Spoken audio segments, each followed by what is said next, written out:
నమస్కారం RMK TV వార్తలకు స్వాగతం. నా పేరు సుమలత. న్యూస్ లో ముందుగా హెడ్లైన్స్.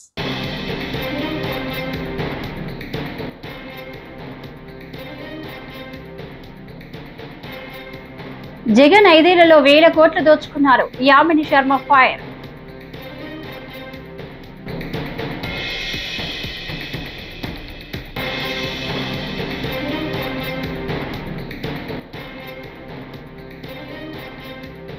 వైసీపీ నేత చెవిరెడ్డి పేరు చెప్పి 18 కోట్ల టోకరా.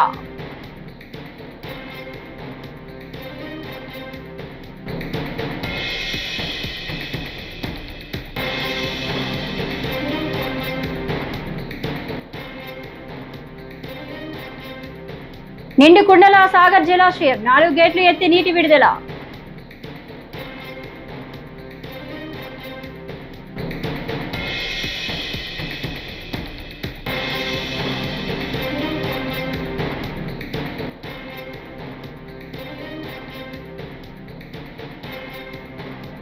పారిశ్రామికవేత్తలను జగన్ అండ్ కో బెదిరిస్తున్నారు. MP Ramesh fire. ఇక డీటెయిల్ చూస్తే, వైసీపీ అధినేత వైఎస్ జగన్మోహన్ రెడ్డిపై బీజేపీ అధికార ప్రతినిధి సాధినేని యామిని శర్మ తీవ్ర ఆగ్రహం వ్యక్తం చేశారు. జగన్ 5 ఏళ్లలో 1000 కోట్లు దోచుకున్నారని, ఇంకా సరిపోలేదా అని ప్రశ్నల వర్షం కురిపించారు. జగన్ కి 5 ఏళ్లు అధికారం ఇస్తే ఏం చేయలేక ఇప్పుడు తమ ప్రభుత్వంపై తప్పుడు ఆరోపణలు చేస్తున్నారని ధ్వజమెత్తారు. ప్రెస్ కాన్ఫరెన్స్ కు వచ్చిన మీడియా మిత్రులందరికీ ధన్యవాదాలు.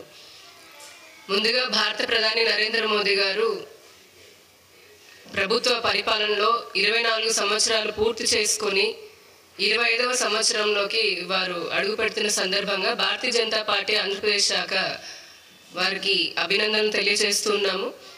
అలాగే గడిచిన 11 సంవత్సరాల్లో నరేంద్ర మోదీ గారి నాయకత్వంలో భారతదేశం అటు సంక్షేమంలో ప్రజలకి సంక్షేమం అందించే విషయంలో కానీ, ఇటు ఇన్ఫ్రాస్ట్రక్చర్ డెవలప్ చేసుకుంటూ ఆర్థికంగా కూడా 4వ అతిపెద్ద ఆర్థిక వ్యవస్థలాగా ప్రపంచంలో ఎదిగేటటువంటి క్రమంలో వారు చేసినటువంటి కృషికి కూడా ధన్యవాదాలు తెలుపుతున్నాము. ఈ నెల 16వ తేదీన ప్రధానమంత్రి నరేంద్ర మోదీ గారు మన రాష్ట్రానికి రాబోతున్నారు.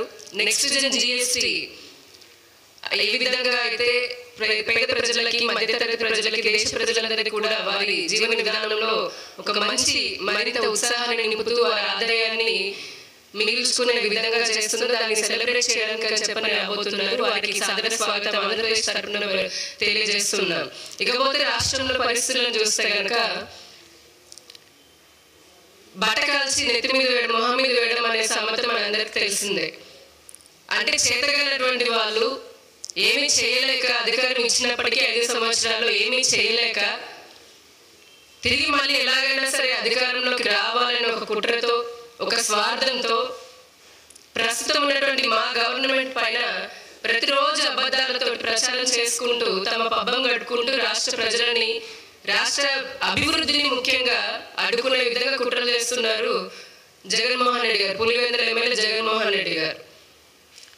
ఒక పక్క మొన్న ఎన్నికల్లోనే ప్రజలు చీగొట్టారు, చీదరించుకున్నారు, అసహించుకున్నారు. ఇంకా వారి నాయకుల్ని చూస్తే గనక గడప గడపకి అని చెప్పని వెళ్తే తరిమి కొట్టేటువంటి పరిస్థితి కూడా మనం మొన్న ఎలక్షన్స్ లో చూసాం. ఇంత జరిగిన తర్వాత కూడా ఆయన ఏమాత్రం సిగ్గుపడకుండా అసలు మా ప్రభుత్వం ఏర్పాటైన నెక్స్ట్ డే నుంచే ఈ రాష్ట్ర ప్రభుత్వం పైన, మేము చేస్తున్నటువంటి అభివృద్ధి కార్యక్రమాల పైన అదే పనిగా విష ప్రచారాన్ని చేస్తూ విషాన్ని చిమ్ముతూ ఉన్నారు. మొన్నేమో కల్తీ మద్యం అన్నారు. అసలు కల్తీ మద్యం గురించి మాట్లాడితే జగన్మోహన్ రెడ్డి గారు మాట్లాడాలి, వింటే రాష్ట్ర ప్రజలే వినాలి. అలాంటి పరిస్థితి దాపురిచ్చింది. ఆయన చెప్తున్నారు మళ్ళీ నీతులు. ఆయన హయాంలో ఎన్ని వేల మంది చనిపోయారు, ఎంతటి విధ్వంసం సృష్టించారు కల్తీ మద్యంతో, ఎన్ని వేల కోట్లు దోచుకున్నారు అనేది ఇప్పుడు సిట్ తెలుస్తూనే ఉంది కేసుల ద్వారా. నిన్న మెడికల్ కాలేజ్లు ఒక పక్క ఆయన 8,000 నిన్న హైకోర్టు నిజంగా అంటే మన ప్రజలు అనుకోవడం లేదంటే మాలాంటి రాజకీయ పార్టీలు అనడం కాదు, కానీ హైకోర్టు మొదటి నుంచి కూడా ఆయనకి చెంప మీద కొట్టేటటువంటి మొటికాయలు వేస్తూనే ఉంది. నిన్న మరి ఇంకొకసారి అంది, ప్రభుత్వ పీపీపీ విధానంలో మెడికల్ కాలేజీలు కడితే మీకేంటి ఇబ్బంది అని చెప్పని. జగన్మోహన్ రెడ్డికి ప్రైవేటైజేషన్కి పీపీపీకి తేడా తెలియనంత అమాయకుడేం కాదు. ఎందుకంటే ఆయన లక్షల కోట్ల రూపాయలతో వ్యాపారాలు చేస్తున్నారు. ఏ విధంగా ఈ రెండింటిని ఉపయోగించుకుంటూ రాష్ట్రాన్ని దోచుకోవాలన్నది కూడా ఆయన బాగా తెలిసినటువంటి వ్యక్తి. ఆయన తెలియక మాట్లాడుతున్నాడు, ప్రజలను తప్పుదో పట్టిస్తున్నాడు అని చెప్పని అనుకోవడానికి లేదు. కావాలని తెలిసే నిజంగానే పేద ప్రజల విద్యార్థులు ఎవరైతే ఉన్నారో వారు మెడికల్ కళాశాలలో చదువుకోవడము, బాగుపడ్డము, డాక్టర్ లాగా అవడము లేదా నర్సింగ్ ఇండస్ట్రీలో ఉండడం ఆయనకి ఇష్టం లేదు. 8,700 కోట్ల చిల్లర ఏదో వాళ్ళు నేను నిధులు మంజూరు చేశాను అని చెప్పని జగన్మోహన్ రెడ్డి నిన్న కోర్టుకి వాళ్ళ తరపున లాయర్, ఆయన ఆస్థాన న్యాయవాది, ఆయన చెప్పడం జరిగింది. నువ్వు ఎంత నిధులు మంజూరు చేసావని కాదయ్యా, ఎంత కంప్లీట్ చేసావని కదా కావాల్సింది. నిన్న మళ్ళీ పరిగెత్తుకుంటూ ఎగేసుకుంటూ వెళ్ళాడు నర్సీపట్నానికి. ఏముంది అక్కడ మొండిగోడులు చూడ్డానిక? ఆ ఇచ్చినటువంటి 17 కాలేజీల్లో ఆయన దాదాపు చాలా మటుకు భూసేకరణ కూడా పూర్తి కాలేదు. సెంట్రల్ స్కీమ్ కింద భారత కేంద్ర ప్రభుత్వము అలానే కొన్ని గ్రాంట్ల కింద అనుకోండి ఆర్థిక సహాయాన్ని 1965 కోట్ల రూపాయలు ఈ మెడికల్ కళాశాలల కింద కేంద్ర ప్రభుత్వం కూడా సహాయం చేసింది. మొత్తం 3,300 కోట్ల రూపాయల దీంట్లో మంజూరులో 1965 కోట్ల రూపాయలు భారత ప్రభుత్వం చేసింది. ఈయన అందులోంచి కూడా మళ్ళీ 1,500 కోట్లు ఖర్చు పెట్టాడు. ఆయన తిరుమల శ్రీవారిని ప్రముఖ డ్రమ్స్ కళాకారుడు శివమణి దర్శించుకున్నారు. శుక్రవారం విఐపి ప్రారంభ విరామ దర్శన సమయంలో ఆయన స్వామివారి సేవలో పాల్గొన్నారు. దర్శన అనంతరం రంగనాయకుల మండపంలో పండితుల శివమణికి ఆశీర్వచనం చేసి స్వామివారి తీర్థ ప్రసాదాలను అందజేశారు. బాలకృష్ణ నటిస్తున్న అఖండ 2 సినిమా కోసం ముంబై నుంచి వచ్చినట్లు శివమణి తెలిపారు.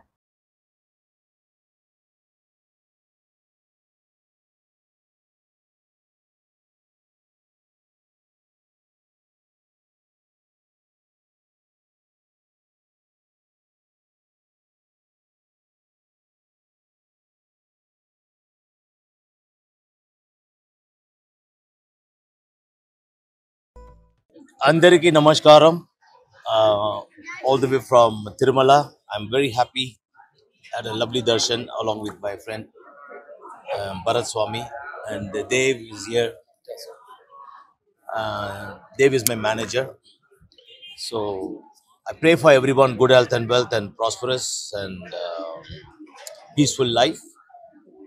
Music is rhythm is God, and from here directly I'm going to Mumbai for recording for Aganda. Balakrishna Gardi work. Taman phone చేశారు నాకు, చాలా సంతోషం. ఇప్పుడు కొత్త ట్రెండ్, నేను చెన్నైలో ఉన్నప్పుడు ఏఆర్ రెహమాన్ డ్రమ్మర్, తర్వాత ఇక్కడ నేను ఎయిర్పోర్ట్ వచ్చాను, ఒక అతను వచ్చి ఓజీ డ్రమ్మర్ వచ్చేసారు. So I pray for everyone. We love you always. Rhythm is God. Your drums, Shivamani. YCP నేత పేరు చెప్పి తక్కువ ధరకు బంగారం ఇచ్చిన డబ్బుకు రెట్టింపు ఇస్తానని మోసం చేసిన ఘటన సంగారెడ్డి జిల్లా పటాన్ చెరువు పిఎస్ పరిధిలో చోటు చేసుకుంది. చిత్తూరు జిల్లాకు చెందిన విద్య అనే మహిళ 2022లో సికింద్రాబాద్ లో ఉండేది. ఆ సమయంలో ఓ వైసీపీ నేత పేరు చెప్పి స్థానిక మహిళల నుంచి డబ్బులు వసూలు చేసింది. ఈ క్రమంలో పలువురు నుంచి దాదాపు 18 కోట్లు తీసుకుంది. బాధితులు డబ్బులు అడగడంతో దాడికి దిగింది. దాంతో వారు పోలీసులకు ఫిర్యాదు చేశారు. ఆమెకి మేము డబ్బులు ఇవ్వడము, ఆమె మాకు గోల్డ్ అని చెప్పి 2000 కోట్లు చెవిరెడ్డి భాస్కర్ రెడ్డి అని చెప్పి తిరుపతిలో అతని పేరు చెప్పి మా అందరి దగ్గర 18 నుండి 20 కోట్ల రూపాయల వరకు, ఇది అఫీషియల్ గా మా అందరికి తెలిసిన లిస్ట్ మాత్రమే, అన్అఫీషియల్ గా ఇంకా కొన్ని కోట్లు ఉన్నాయి.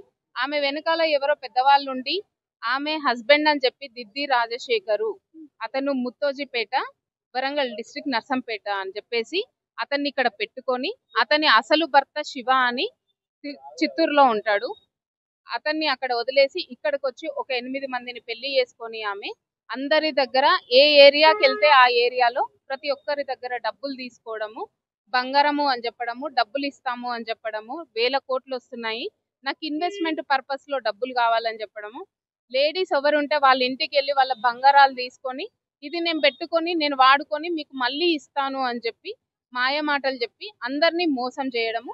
మోసం చేసిన తెల్లవారే హాస్పిటళ్లలో పడి తను సొంతంగా కత్తులతో కోసుకొని ట్రీట్మెంట్ తీసుకొని నాకు ఇలా అయ్యింది అని చెప్పి మళ్ళీ హాస్పిటల్లో ఉండి బయట ఎవరైతే డబ్బులు ఇచ్చారో వాళ్ళందరూ నోరు ముయించడము. ఈ రోజు ఆమె ఇంటికి వెళ్ళిన 8 మందిపై కత్తులతో రాడ్లతో అందరి మీద దాడి చేయగా అందులో కలమ్మ అనే ఆవిడకి బాగా రక్తం గారేసి తల పగిలిపోయింది. ఆమెకి విద్య అనే అమ్మాయి పరిచయం అయ్యి మా అమ్మకి బంగారం ఆశ చూపించి మా అమ్మని గురిడి చేసి పైసలు తీసుకుంది.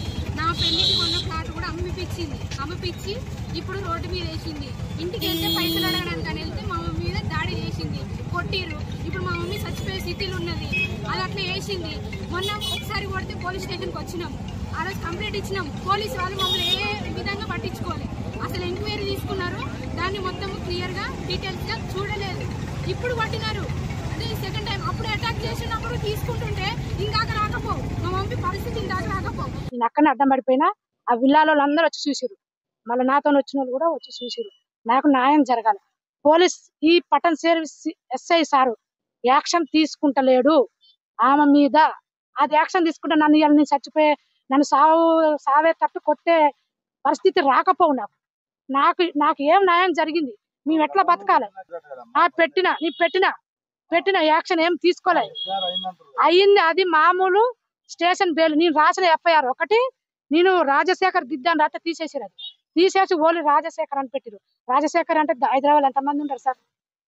అది ఇంటి పేరు కొట్టేసి మళ్ళీ పనామ ఫోన్ నెంబర్ కొట్టేసి ఓన్లీ పనామ పేరే రాసిరు. అక్కడ ఎవరు ఫోన్ నెంబర్ రాయాలి సార్? సిఐ సార్ తెల్లారి ఇచ్చింది నాకు ఎఫ్ఐఆర్ కాపీ. నేను ₹1 దాకా ఇచ్చిన. నా బిడ్డ పెళ్లి కూడా ఆగిపోయింది. నా బిడ్డ పెళ్లి ఆమె వల్లనే ఆగింది. ఆమె వల్ల 3 చచ్చిపోయిర్రు. ఒక 18 కేసులు అయినాయి. ఒక చైన్ మ్యాచింగ్ కేసు అయింది తిరుపతిలో. ఆమె 14 సంవత్సరాల నుంచి ఇదే సీటింగ్లు, ఇదే మందిని ముంచడం, చాలా మంది చచ్చిపోయారు సార్. నాకు సరస్వతి త్రూ పరిచయం.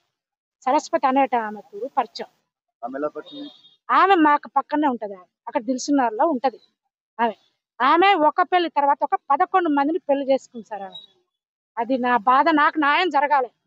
రాష్ట్రంలో 13 మెడికల్ కళాశాలల నిర్మాణ పనులు 20% కూడా పూర్తి కాలేదని అనకాపల్లి ఎంపీ సీఎం రమేష్ అన్నారు. కూటమి ప్రభుత్వం ఎన్నికల ఇచ్చిన హామీలను పూర్తి చేయలేదని జగన్ భావించాడని పేర్కొన్నారు. పీపీపీ విధానం కొత్తది కాదని 2014-19 టీడీపీ ప్రభుత్వంలో చిత్తూరు ప్రభుత్వ ఆసుపత్రి మెడికల్ కాలేజీ అభివృద్ధి కోసం పీపీపీ విధానం పద్ధతిలో అపోలోకు ఇచ్చారన్నారు. గుజరాత్, ఉత్తరప్రదేశ్ లోనూ పీపీపీ విధానం అందుబాటులో ఉందన్నారు. అపోలో హాస్పిటల్ కి చంద్రబాబు నాయుడు గారు 14-19లో ముఖ్యమంత్రి ఉండగా చిత్తూరు గవర్నమెంట్ హాస్పిటల్ ఇచ్చి వాళ్ళని మిగతా ఇన్ఫ్రాస్ట్రక్చర్ చేసుకొని గవర్నమెంట్ హాస్పిటల్ కి ఈ మిగతా మెడికల్ కాలేజీకి లింక్ చేసి ఆ కాలేజీ నడుస్తుంది. బ్రహ్మాండంగా అక్కడ కాలేజ్ ఉంది. అది 14-19లో చంద్రబాబు నాయుడు గారు ముఖ్యమంత్రిగా ఉన్నప్పుడు చేసింది. 15 సంవత్సరాల నుంచి గుజరాత్లో నడుస్తున్నాయి. ఇప్పుడు యూపీలో ఇదే పద్ధతిలో చేస్తున్నారు. ఇవన్నీ ఆలోచన చేసి ఇప్పుడు పీపీపీ పద్ధతిలో ఉంటే అదేదో ప్రైవేట్ వాళ్ళకి ఇచ్చేస్తున్నారంట, ఆస్తులు అమ్మేస్తున్నారంట అని ఒక తప్పుడు ప్రచారం. అపోలో హాస్పిటల్కి చంద్రబాబు నాయుడు గారు 14-19లో ముఖ్యమంత్రి ఉండగా చిత్తూరు గవర్నమెంట్ హాస్పిటల్ ఇచ్చి వాళ్ళని మిగతా ఇన్ఫ్రాస్ట్రక్చర్ చేసుకొని గవర్నమెంట్ హాస్పిటల్కి ఈ మిగతా మెడికల్ కాలేజీకి లింక్ చేసి ఆ కాలేజీ నడుస్తుంది. బ్రహ్మాండంగా అక్కడ కాలేజ్ ఉంది. అది 14-19లో చంద్రబాబు నాయుడు గారు ముఖ్యమంత్రిగా ఉన్నప్పుడు చేసింది.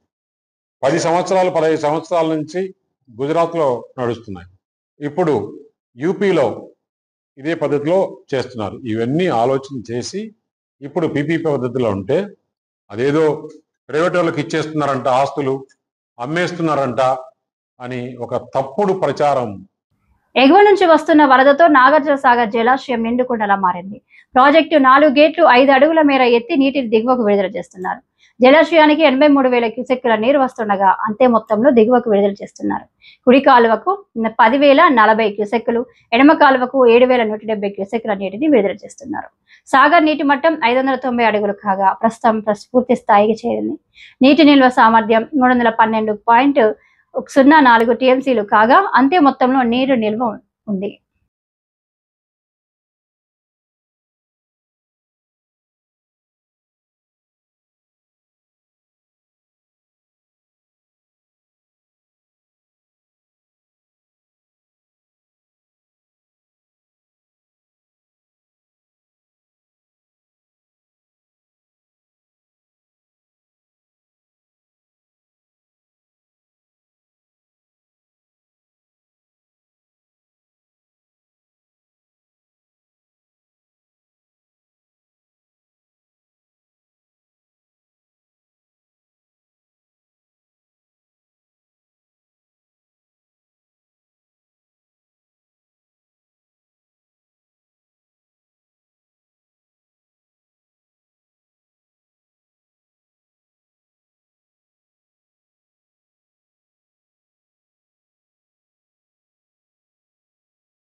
అనకాపల్లి జిల్లా రావికమతం ప్రభుత్వ హాస్టల్లోని ప్రవేశించిన వీధి కుక్క 12 మంది విద్యార్థులను గాయపరిచింది.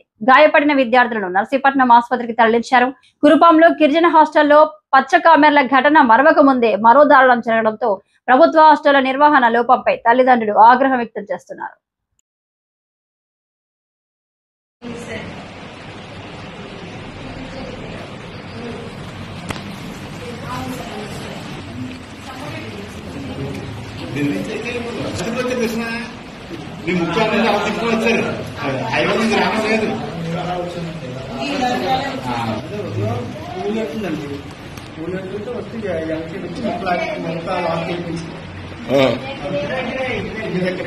మీ ఇంటి దగ్గర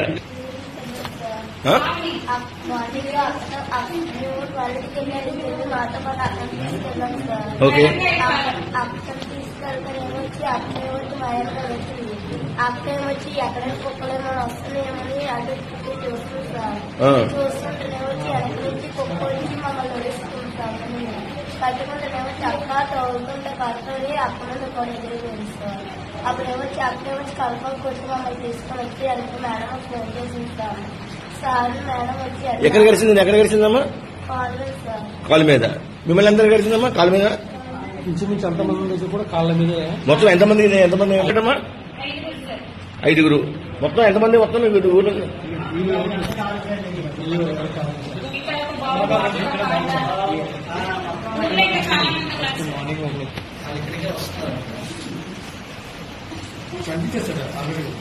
చంపేశారా?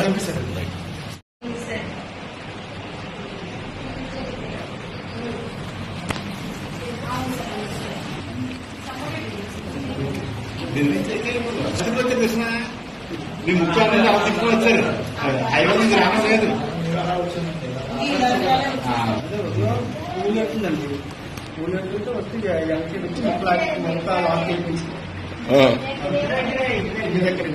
ఇంటి దగ్గర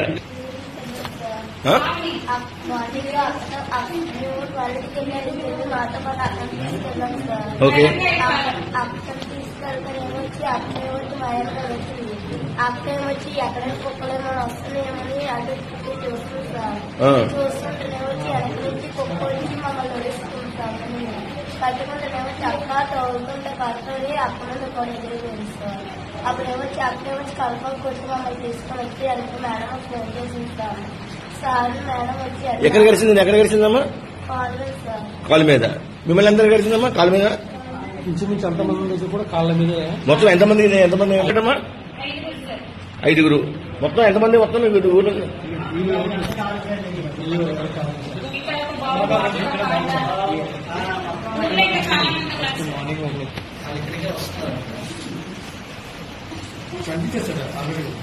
నమ్మిస్తారా?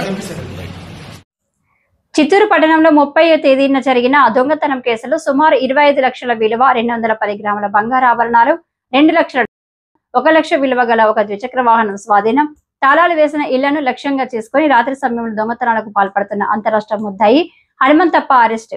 ఎన్ని దొంగతనాలు చేసిన ఒంటరిగా నేరం చేయడం అతని లక్షణం.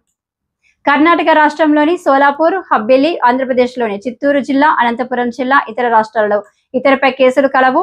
దొంగతనాలు చేసిన తర్వాత బహిరంగ పొలాల నందు బస చేయడం ఇతనికి అలవాటు.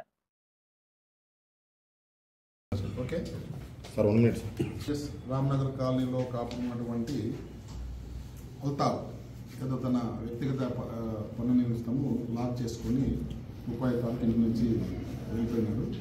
అదే రోజు రాత్రి దొంగతనం జరిగింది. మనకు 1వ తారీఖు ఆయన పోలీస్ స్టేషన్ రాబడి దాదాపు 150 గ్రాములు బంగారు ఆభరణాలు, కొద్ది క్యాష్ ఉన్నాడు. మళ్ళీ విచారణలో ఒక 6 లక్షలని మనకు తేలింది. దొంగతనం అయిందని మనకు చెప్పడం జరిగింది. ఇమ్మీడియట్గా నెట్ గంట తర్వాత ఆయన దూరంలోని సిబ్బంది, క్లూస్ టీము అందరూ విజిట్ చేసి చుట్టుపక్కల ఉన్నటువంటి సీసీ కెమెరాల ద్వారా ముద్దాయి యొక్క చిత్రం స్పష్టంగా రికార్డ్ అయినందువల్ల, అతను ఓల్డ్ అఫెండర్ అయినందువల్ల మాకు ఇతర రాష్ట్రాలకు సంబంధించినటువంటి బృందాలతో సంప్రదిస్తే ఆయన పేరు హనుమంతప్ప, ముద్దాయి పేరు హనుమంతప్ప, సన్నా పొల్లప్ప, కరిమానం కాలనీ, మల్లార్ జిల్లా అని తెలిసింది.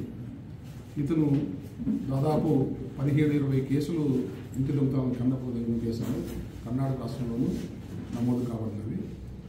ఇది లాస్ట్ ఆగస్టు 10వ తారీఖు ఈయన జైలు నుంచి వచ్చి చిత్తూరు జైలు నుంచి వచ్చి బళ్ళారి, తర్వాత 2 చోట్ల మనం పలమనేరు, మళ్ళీ మన చిత్తూరు, బుకరాయ సముద్రం అనంతపురం, ఇంకా హుబ్లీ,